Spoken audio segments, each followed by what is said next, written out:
Hi guys, let's make some creamy paneer chutney with some roti. So in my bowl I've got 3 cups of all-purpose flour with 4 tablespoons of oil and 3 tablespoons of margarine, and I also added salt to taste. I then used my hands to incorporate everything and mix the dough into a breadcrumb-like consistency.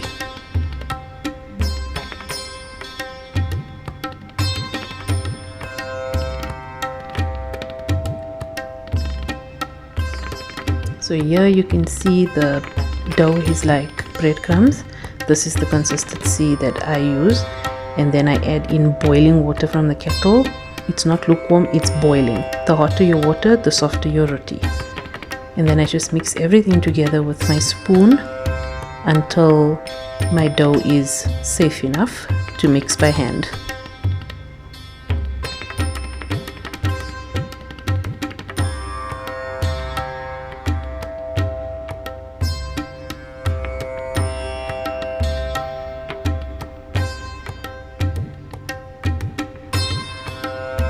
Once my dough was safe to touch, I just went in, used my hand and kneaded this for a total of about 5 minutes. I'm sorry about the camera quality. I was trying to do this with one hand, but nevertheless, the show must go on.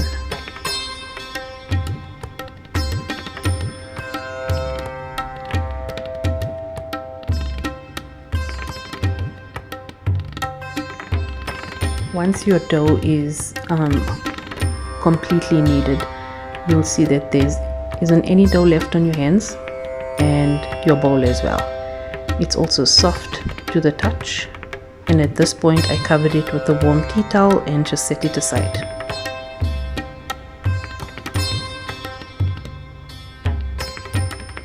Now for my paneer, I just began to fry the paneer that I had made a few days ago. I just flash fried this until they were golden brown, and then I set them aside.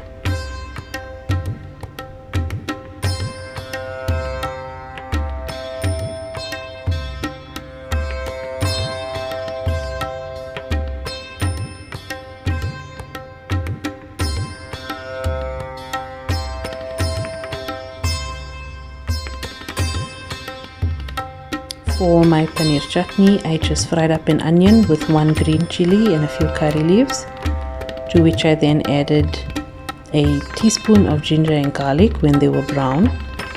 Mix that all together, and I didn't use masala this time. I made it a little different. I used a curry paste that contains several different spices.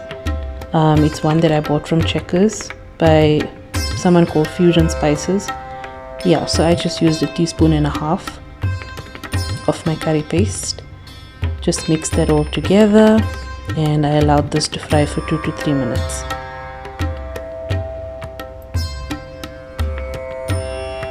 Once it was done, I added in my grated tomato, to which I have also added a teaspoon of salt and a pinch of sugar for the acidity, and just mixed all of that in so that they were well incorporated.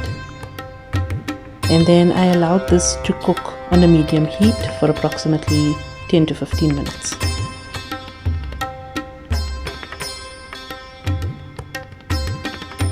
Once my tomatoes were nicely cooked, I added in approximately 3/4 of a bottle of the 250 ml fresh cream. I used about 3/4 of the bottle. Just added in my fresh cream and gave this a good mix to simmer on a low heat for a further 5 minutes.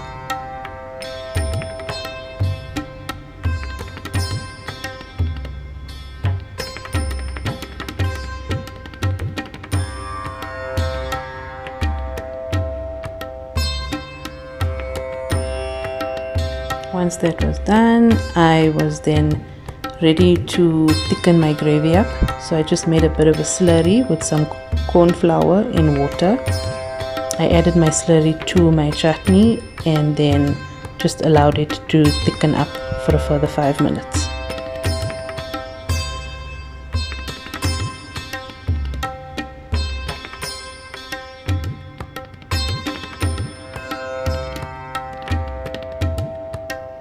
Once it was nice and thick, I used my hand blender and just blitzed everything up together, leaving me with this nice, rich, velvety, smooth gravy. It was so nice, so rich, so creamy. I then added back my fried paneer and just allowed this to cook for a further 5 minutes on a very low heat.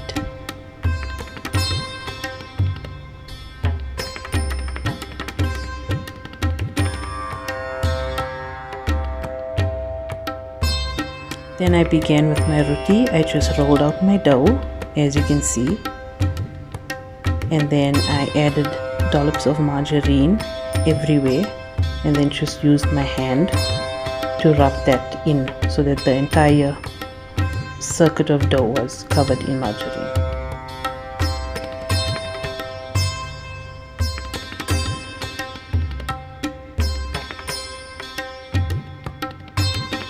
Once the margarine was smeared in nicely, I just began to roll it into a giant log, as you can see, and then folded it in half again and just rolled it into another log.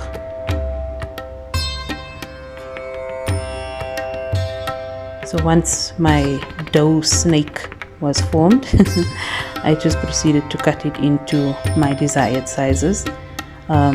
You can cut it as small or as big as you want your roti to be.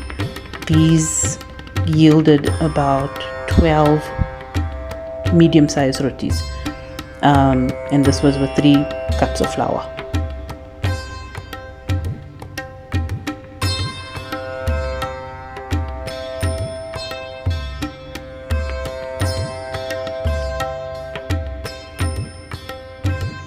So there I have my first roti that came out surprisingly very round. They're not always like that, but you know, who cares? Once you eat it and it's in your stomach, nobody really cares. But yeah, I'm proud that it came out this round. And then I just put it onto my hot tava. Your tava needs to be really, really hot. And then I just made a mixture of cooking oil and margarine and began to just rub that all over on either side as it was frying. This process went really quick because it was frying on high. And there we have it. Look at that. What a beautiful roti. And roti is so comforting, guys. There's just something about it. I personally like to have it with some jam. Yeah, people think that's weird. I love it.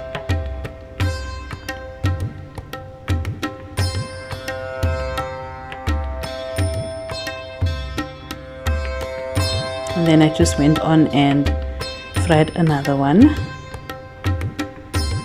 for the video, and then proceeded to just do this process until all 12 of my rotis were fried. And then once each one was fried, I just set them aside and covered them with a warm tea towel or a warm dishcloth, so that they don't get hard or dry. And I just continued this here until they were all done and my dough was done. It didn't actually take that long either.